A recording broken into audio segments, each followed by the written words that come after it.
ನಮಸ್ಕಾರ ಈ ದಿನ.comಗೆ ಸ್ವಾಗತ. ನಾನು ರೇಖಾ ಹಾಸನ. 2047ರ ಹೊತ್ತಿಗೆ ಭಾರತ ದೇಶವನ್ನು ಮುಂದುವರಿದ ರಾಷ್ಟ್ರವನ್ನಾಗಿ ಮಾಡ್ತೀನಿ. ಭಾರತವು $5 ಟ್ರಿಲಿಯನ್ ಆರ್ಥಿಕತೆಯಾಗಲಿದೆ. ಜಗತ್ತಿನ 5ನೇ ಶ್ರೀಮಂತ ರಾಷ್ಟ್ರವನ್ನಾಗಿ ಭಾರತ ಹೊರಹೊಮ್ಮುವಂತೆ ಮಾಡ್ತೀನಿ. ಹೀಗೆ ಕೆಲವು ಡೈಲಾಗ್ಗಳನ್ನು ಹೇಳಿ ಇದು ಮೋದಿ ಗ್ಯಾರಂಟಿ ಎಂದು ಪ್ರಧಾನಿ ನರೇಂದ್ರ ಮೋದಿಯವರು ಹೇಳಿದರು. 2014ರ ಲೋಕಸಭಾ ಚುನಾವಣೆ ಪ್ರಚಾರದ ಸಮಯದಲ್ಲಿ ಪೆಟ್ರೋಲ್ ಬೆಲೆ ಇಳಿಬೇಕಾ ಬೇಡವಾ, ರೂಪಾಯಿ ಮೌಲ್ಯ ಹೆಚ್ಚಾಗಬೇಕಾ ಬೇಡವಾ, ಬೇಕು ಅಂತಾದರೆ ಬಿಜೆಪಿಗೆ ವೋಟ್ ಹಾಕಿ ಎಂದು ಮೋದಿ ಪ್ರಚಾರ ಮಾಡಿದರು.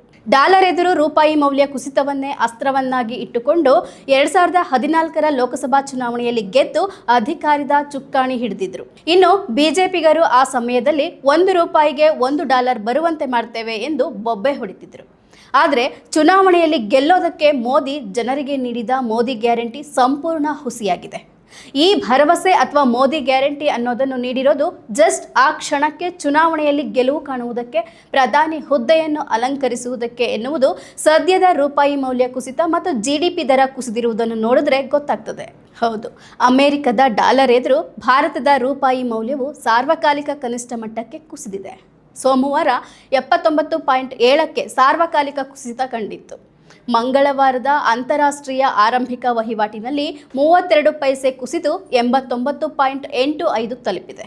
ಇದು ರೂಪಾಯಿ ಮೌಲ್ಯದ ಸಾರ್ವಕಾಲಿಕ ಕನಿಷ್ಠ ಮಟ್ಟದ್ದಾಗಿದೆ.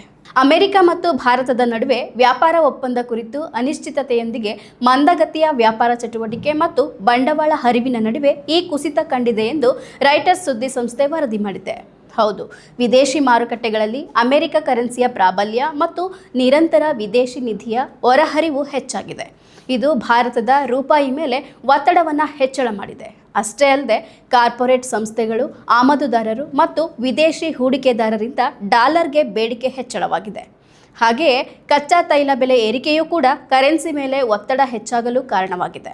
RBI ರೂಪಾಯಿ ಮೌಲ್ಯ ಇಳಿಕೆ ಕಂಡಾಗ ಡಾಲರ್ ಮಾರಾಟ ಮಾಡುತ್ತದೆ. ಅದೇ ಭಾರತೀಯ ರೂಪಾಯಿ ಏರಿಕೆ ಕಂಡಾಗ ಡಾಲರ್ ಖರೀದಿ ಮಾಡುತ್ತದೆ. ಇದರಿಂದ ಬೇಡಿಕೆ ಹಾಗೆಯೇ ಉಳಿದಿದೆ ಎಂದು ಫಿನ್ರೆಕ್ಸ್ ಸಂಸ್ಥೆಯ ಅನಿಲ್ ಕುಮಾರ್ ಬನ್ಸಾಲಿ ಹೇಳಿದ್ದಾರೆ. ಮೋದಿ ಅಧಿಕಾರದ ಅವಧಿಯಲ್ಲಿ US ಡಾಲರ್ ಎದುರು ಭಾರತೀಯ ರೂಪಾಯಿ ಮೌಲ್ಯವು ಸಾರ್ವಕಾಲಿಕ ಇಳಿಕೆ ಕಾಣುತ್ತಲೇ ಬಂದಿದೆ. 2014ರಲ್ಲಿ ಪ್ರತಿ ಡಾಲರ್ಗೆ ರೂಪಾಯಿ ಮೌಲ್ಯ 58.66ರಿಂದ 60.34 ಇತ್ತು. 2015ರಲ್ಲಿ 63, 2016ರಲ್ಲಿ 66, 2017ರಲ್ಲಿ 64, 2018ರಲ್ಲಿ 67.72ರಿಂದ 70.39ರಷ್ಟಿತ್ತು. 2020ರಲ್ಲಿ 75.5ಕ್ಕೆ ಸಾರ್ವಕಾಲಿಕ ಇಳಿಕೆ ಕಂಡಿತ್ತು. ನನಗೆ ಇಷ್ಟ ನಂದಿನಿ ತುಪ್ಪ, ಶುದ್ಧ ತುಪ್ಪ ಅಂದರೆ ನಂದಿನಿ. 2021ರಲ್ಲಿ 75 ಇದ್ದರೆ 2022ರಲ್ಲಿ 79.98ಕ್ಕೆ ಇಳಿಕೆ ಕಂಡಿತ್ತು. 2023ಕ್ಕೆ 82.50 ಕಂಡಿದ್ರೆ ಈಗ 2025ರಲ್ಲಿ 89.85ಕ್ಕೆ ಇಳಿಕೆ ಕಂಡಿದೆ. ಇನ್ನು 2024-25ನೇ ಆರ್ಥಿಕ ವರ್ಷದಲ್ಲಿ ದೇಶದ ಒಟ್ಟು ಆರ್ಥಿಕ ಉತ್ಪನ್ನವು 4 ವರ್ಷದ ಕನಿಷ್ಠ ಮಟ್ಟವಾದ 6.5% ದಾಖಲಾಗಿದೆ.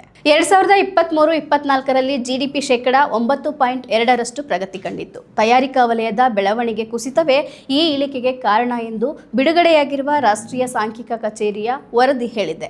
US ಡಾಲರ್ ಎದುರು ಭಾರತೀಯ ರೂಪಾಯಿ ಮೌಲ್ಯವು ನಿರಂತರವಾಗಿ ಕುಸಿಯುತ್ತಿದೆ ಎಂದು ಅಬ್ಬರದ ಭಾಷಣ ಮಾಡಿ ಅಧಿಕಾರದ ಚುಕ್ಕಾಣಿ ಹಿಡಿದಿದ್ದ ಮೋದಿಯವರು ಇದೀಗ ಅವರ ಆಡಳಿತದಲ್ಲಿಯೇ ಡಾಲರ್ ಮೌಲ್ಯ ಸಾರ್ವಕಾಲಿಕ ಇಳಿಕೆ ಕಾಣುತ್ತಿದ್ರೂ ಕೂಡ ಯಾವುದೇ ಪ್ರತಿಕ್ರಿಯೆ ಇಲ್ಲ. 2004ರಲ್ಲಿ $1ಗೆ 45 ರೂಪಾಯಿ ಇತ್ತು.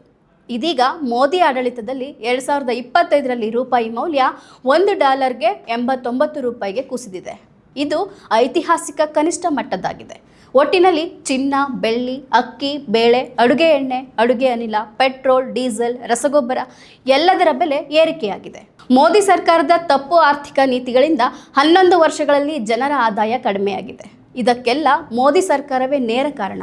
UPA ಸರ್ಕಾರದ ಸಮಯದಲ್ಲಿ ಬೆಲೆ ಏರಿಕೆಯ ಬಗ್ಗೆ ಅಷ್ಟೊಂದು ಅಬ್ಬರಿಸಿ ಮಾತನಾಡಿದ್ದ ಮೋದಿಯವರು ಇದೀಗ ತಮ್ಮದೇ ಆಡಳಿತದಲ್ಲಿ ಇಷ್ಟೊಂದು ಮಟ್ಟದಲ್ಲಿ ಬೆಲೆ ಏರಿಕೆಯಾಗಿದ್ರೂ ಕೂಡ ಈ ಬಗ್ಗೆ ಒಂದೇ ಒಂದು ಮಾತನ್ನೂ ಆಡ್ತಿಲ್ಲ. ಭ್ರಷ್ಟಾಚಾರಗಳ ವಿರುದ್ಧ ಮಾತನಾಡ್ತಿಲ್ಲ. ಭ್ರಷ್ಟಾಚಾರವನ್ನು ಪ್ರಶ್ನಿಸ್ತಿಲ್ಲ. ಬೆಲೆ ಏರಿಕೆಯನ್ನು ಖಂಡಿಸುತ್ತಿಲ್ಲ.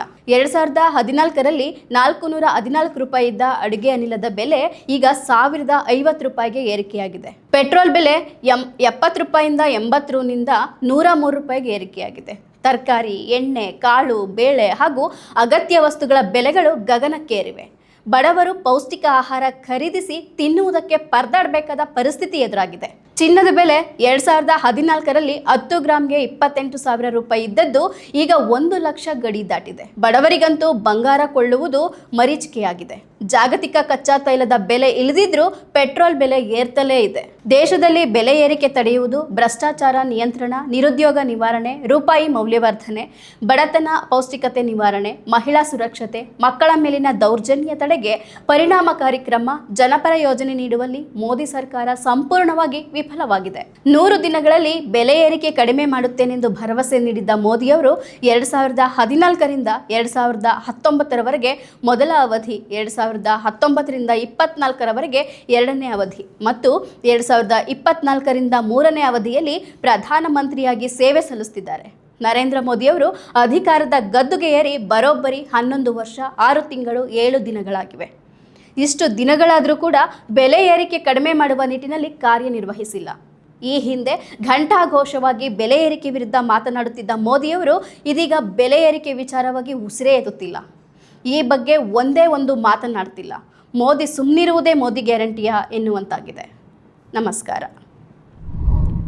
ಮತ್ತಷ್ಟು ವಿಶೇಷ ವಿಡಿಯೋಗಳನ್ನು ನೋಡಲು ಮತ್ತು ಹೊಸ ವಿಡಿಯೋಗಳ ಬಗ್ಗೆ ತಿಳಿಯಲು ಈ ದಿನ .com ಯೂಟ್ಯೂಬ್ ಚಾನೆಲ್ ಸಬ್ಸ್ಕ್ರೈಬ್ ಮಾಡಿ ಮತ್ತು ಬೆಲ್ ಐಕಾನ್ ಕ್ಲಿಕ್ ಮಾಡಿ.